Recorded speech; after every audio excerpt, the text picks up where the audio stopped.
A história da gravidez da Annalise é muito de Deus, já parte desse ponto. Eu adoeci e a gente tinha vontade de ser pais, né? Só que até então não tinha acontecido. E aí eu adoeci e descobri que eu estava com 2 cistos no ovário, né? E muito grandes, e não tinha como ser retirado, né? Era um risco retirar. E aí a gente foi fazendo um tratamento, eu internei e os médicos não conseguiam me dizer o que era, né? E eles iam me abrir. Só que aí chegou um cirurgião com mais experiência e disse, não, a gente não vai abrir porque a gente não sabe o que é.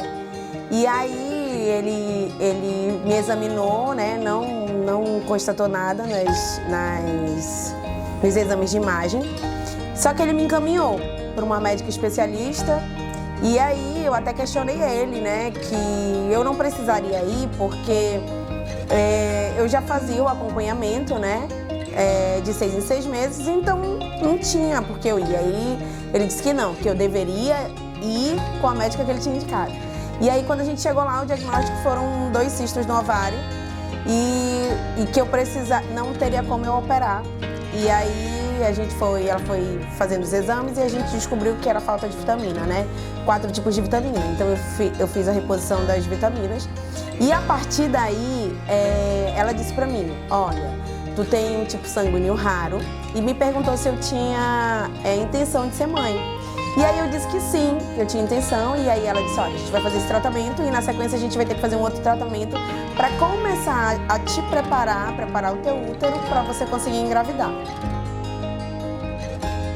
E aí eu tinha 33 anos, né? E aí eu coloquei para Deus, Senhor, se for da tua vontade, que venha até 35 anos, né? E que tu me prepare para ser mãe. Vontade eu tinha, né? E aí foi que eu terminei o tratamento e aí ela pediu para eu esperar um pouco. E nós viajamos, eu e o meu marido. E aí, quando eu voltei com a médica, a gente tomou até um susto, porque eu voltei depois de 3 meses com a médica. E aí, eu já estava grávida e eu não sabia. E eu já estava grávida de 3 meses. No dia da consulta, eu já estava fazendo 12 semanas. Então, a Annalise, ela desenvolveu aparentemente normal até os 2 anos de idade, né? Normal. Alcançou os marcos do desenvolvimento, tanto para linguagem, quanto para desenvolvimento físico, motor, né? Então, até então, estava tudo certo. E aí, quando ela completou 2 anos, eu comecei a notar que ela deu uma regredida no contato visual, ela deixou de apontar, deixou de me chamar, de fazer questão mais de mim. Às vezes ela não atendia mais pelo nome, né? Então, assim, ela não teve um diagnóstico, ela não teve sinais clássicos, que é o de andar na ponta do pé, né? Não atender pelo nome, ser mais apática, né, ao que está à sua volta. Não, foram muito sutis os sinais, só que eu comecei a perceber porque eu ficava muito com ela, era eu que ficava com ela, né? Eu abri mão na época de trabalhar para estar com ela. E aí eu comecei a observar, porque ela já não apontava, ela já levava a minha mão aquilo que ela queria. E aí ela foi deixando de falar. Ela chegou a falar até 2 palavras em uma frase. Mamãe dá, mamãe água, né? E isso foi se perdendo. Depois veio só o mamãe, o papai, o dá, e depois isso desapareceu. Aos 2 anos, eu comecei a observar com 1 ano e 8 meses, e aos 2 anos, literalmente, isso parou. E na sequência, a gente teve a pandemia. E esse processo do diagnóstico, a gente ainda tem muita dificuldade na nossa cidade, sabe? Na cidade de Manaus, a gente tem muita dificuldade com profissionais qualificados, sabe? Que consigam te orientar de fato, que consigam te ouvir, sabe? Te dar voz. Porque eu sou mãe, eu tô convivendo com ela, né? E eu tive que passar por 5 neuropediatras. E quem laudou a minha filha não foi uma neuropediatra de Manaus, foi de fora. Eu fui invalidada, muito invalidada, porque a Ana, quando ela chegava no consultório, às vezes ela atendia pelo nome, né?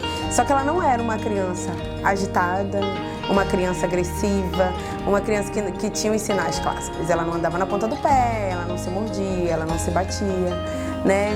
E ela ainda conseguia brincar simbolicamente com os brinquedos que havia dentro do consultório. Então, não, você está muito ansiosa, ela não deixou de falar, é só um momento, daqui a pouco isso tudo volta a se encaixar novamente. E eu sempre insisti muito, né? Não, doutor, não é só isso, doutora, não é só isso. Mas, enfim, a gente conseguiu laudar depois de 2 anos já. Depois de 2 anos a gente conseguiu fechar, literalmente, o diagnóstico para mim estava fechado. E a gente só laudou já aos 4 anos, a Annalise. Então, aos 4 anos, a gente recebeu, de fato, o diagnóstico. Só que na minha cabeça já havia um diagnóstico, né? A gente, mãe, literalmente a gente sente, nota quando tem algo diferente. E quando a médica me confirmou, a princípio, eu recebi tranquilamente, né? Porque era uma coisa que eu acredito que eu já esperava. E em que momento me veio o desespero, meu momento de luto? Foi quando eu comecei a ir atrás do tratamento, né? É muito difícil o tratamento para uma criança que tem um transtorno de espectro do autismo, sabe? É muito difícil, é muito caro, né? Então, naquele momento eu me vi impotente. Naquele momento meu mundo desabou. Não foi o diagnóstico, foi ter um tratamento de qualidade, onde ela tivesse o desenvolvimento completo e ela se tornasse um ser humano independente, que é aquilo que a gente como mãe quer e busca, né? Então, naquele momento, eu vivi meu luto, que é o que todo mundo diz. Naquele momento, eu chorei muito. Naquele momento, houve um momento de desespero. Mas foi nesse momento que eu senti muito a presença de Deus, sabe? Porque tudo para mim parecia muito impossível, né? E quando eu tentei com as minhas forças sozinha, as coisas não andavam, né?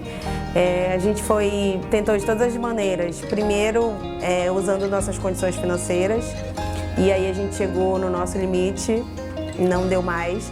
Depois nós tentamos no público, infelizmente a fila ela não caminha.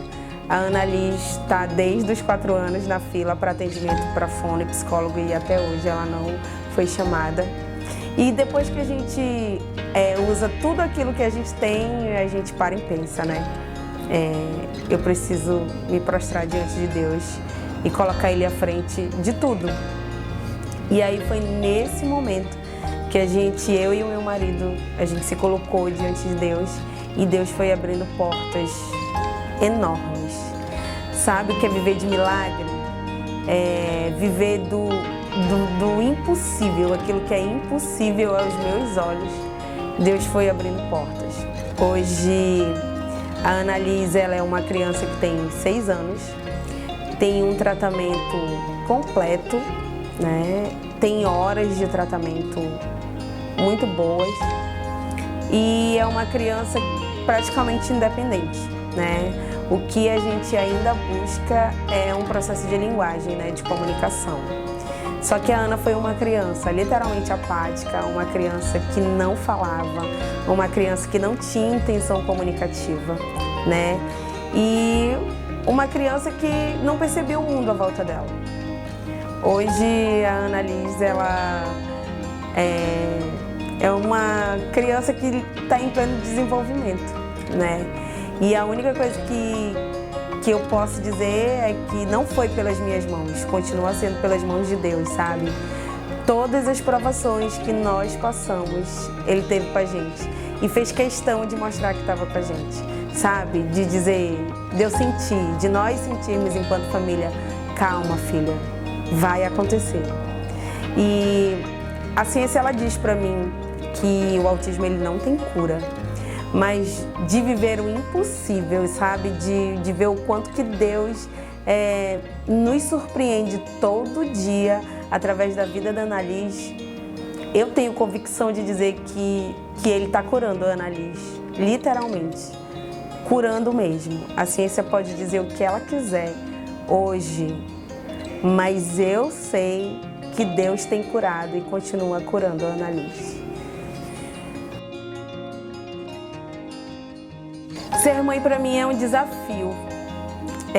Ser mãe para mim é ter coragem, é não desistir, é permanecer de pé através da fé, né? E é assim que eu tenho vivido, sabe? Através da fé. Eu tenho vivido a missão de ser mãe através de Deus. E eu sei que tudo que a gente está plantando, a gente já começou a colher. É uma dádiva. Ser mãe é literalmente uma dádiva.